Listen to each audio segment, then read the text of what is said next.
Hello everybody, my name is Suli and welcome back to another Aquilan Palace video. Today I'll be teaching you about gardening and some of the best plants that you can farm for in Wizard101. This video is based off of an Aquilan Palace guide made by Adam/FlairPound4726 on Discord. If you haven't yet, be sure to join the Aquilan Palace servers in the description and subscribe because there is currently a 30k crown giveaway being held and you don't really want to miss out on that. In Wizard101, gardening is one of the most important things to start off with in the game. When your wizard reaches level 12, the life teacher Mulindo Wu will give you a quest called Green Acres, where you will have to go to Farley in the Golem Court and he will teach you about how to take care of your plants. This quest shows you how to tell if your plants are dead, wilting, a seedling, a youngling, an adult, or elder. And once you're done with this quest, you'll be rewarded with 4 gardening spells and a boom shroom seed. Now the boom shroom isn't the best plant in the game, sadly, but you'll have to be planting those, dandelions, and asparagus in order to reach level 3 gardening. You may be a little confused on where you plant these at, but you can actually plant these in any house just by clicking that little button right there. Some houses like the Botanical Gardens, Ever After Village, and the Red Barn Farm will give your plants a 15% growth boost, which ultimately makes your plants grow faster. Now there's a housing item named the Tropical Garden Gnome that you can actually buy from Farley in the Golem Court, and majority of the plants in the game actually like this gnome. As long as you place it near the plants, most plants on this game will actually have a growth boost because of this gnome. Now once you're level 3 gardening, you will unlock the ability to plant couch potatoes. Now if you don't have any couch potatoes and you're about level 20 and you've unlocked Grizzleheim, you can go into Grizzleheim into Savastard Pass and fight the ice bears or the fire boars to get couch potatoes, because they drop couch potatoes. But you'll only get about 1 couch potato per 20 fights with those guys. Now you may be wondering,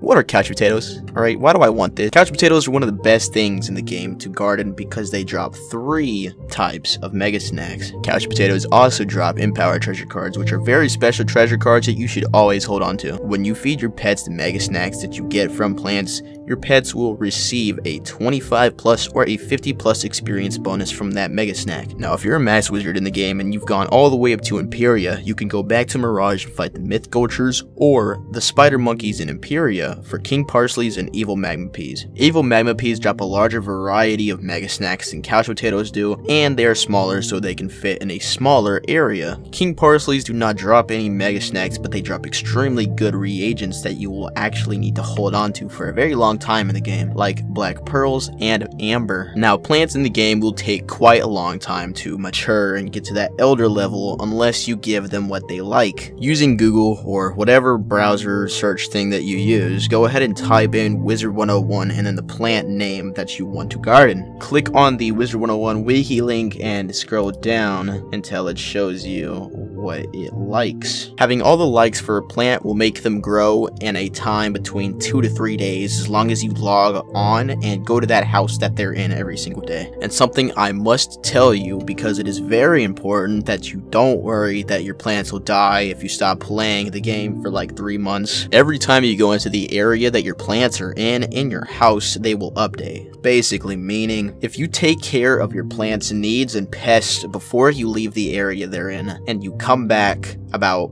4 weeks later, they'll still be okay, as long as when you left they didn't have any needs or pests. So basically, while you're off of the game, or if you're not at your house in the game, your plants will not change, they won't update, they won't die or anything, so you're good as long as you take care of them. Now eventually you may find yourself lacking the proper spells to take care of all these plants you now have. There are several gardening vendors across the spiral that all look the same but have a similar goofy little name that will teach you the spells that you need. Once you have a big garden, it's crucial to get the large area gardening spells to save your time and your energy. One of the most important gardening spells in the game is called Plant All, which is sold by Roger the Shrubber in Avalon. You must be ranked 15 gardener and it costs about 300,000 gold to get that spell. But trust me, it's worth the investment. And we're gonna quickly go through some more fantastic plants that you could use. One of the most cheapest and easiest to obtain seeds in the game, the Prickly Bear Cactus, which is sold by Charlie the Gardener in the Oasis. Prickly Bear Cactus is easy to take care of. It drops a bunch of low rank snacks that you can sell for a good amount of gold,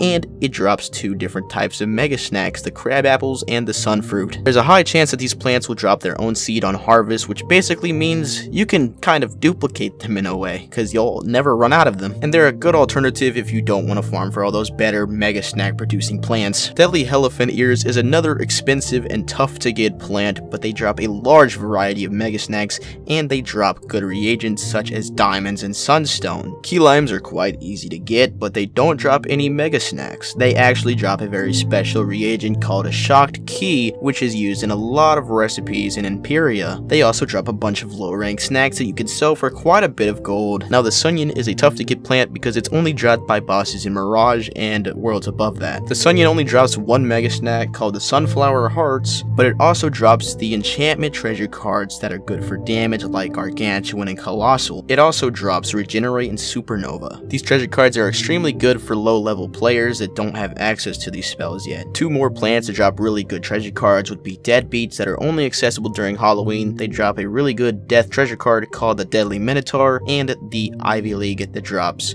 a special treasure card called Triage. Now there's also a Christmas plant called the Boon Tree that you can only get during Christmas in Wizard101 that drops 6 different Christmas themed 7-day mounts and several ice pets. The Boon Tree also drops 3 different types of mega snacks. The last plant for this would be the Maelstrom Snapdragons that are bought from Barley and Chrysalis for 3,600 gold per seed. The Maelstrom Snapdragon drops a massive variety of reagents that are extremely useful, and it drops 2 different mega snacks occasionally. Now ultra plants are kind of tough for me to explain because they are usually dropped by very special bosses in the game that are actually really important bosses in the game, and they're also dropped by dual bosses. But I'll just simply give you a second to compare the drop table of Ultra Helifineers to the drop table of regular Helifineers. Ultra plants also drop special reagents called motes, like the Mote of Beauty or the Mote of Transport. These motes are used to craft special decks and mounts. And finally, we have the special jewel plants. The jewel plants you can only get from packs in the Crown shop like the Zafaria Safari pack, Farley's Gardening pack, or you can actually buy the plants themselves. This is the drop table of a Jewel Star Blossom, which is a plant that drops pretty much every single star jewel in the game. All the jewel plants drop the reagents in order to craft the jewels, and they also drop all of the types of socket wrenches which are used to unlock the sockets on your gear to place jewels in them. Now the important rules of gardening is that the large area spells must hit all of your plants, otherwise you'll be struggling. That means you will have to put all of your plants in a very small radius. Now you can't have 100 or 200 plants in one small little area because it just doesn't work like that. The most plants you can have is 69. Down below in the description you will find 2 different guides, one by Ferric and one by Hyga, showing you 2 different methods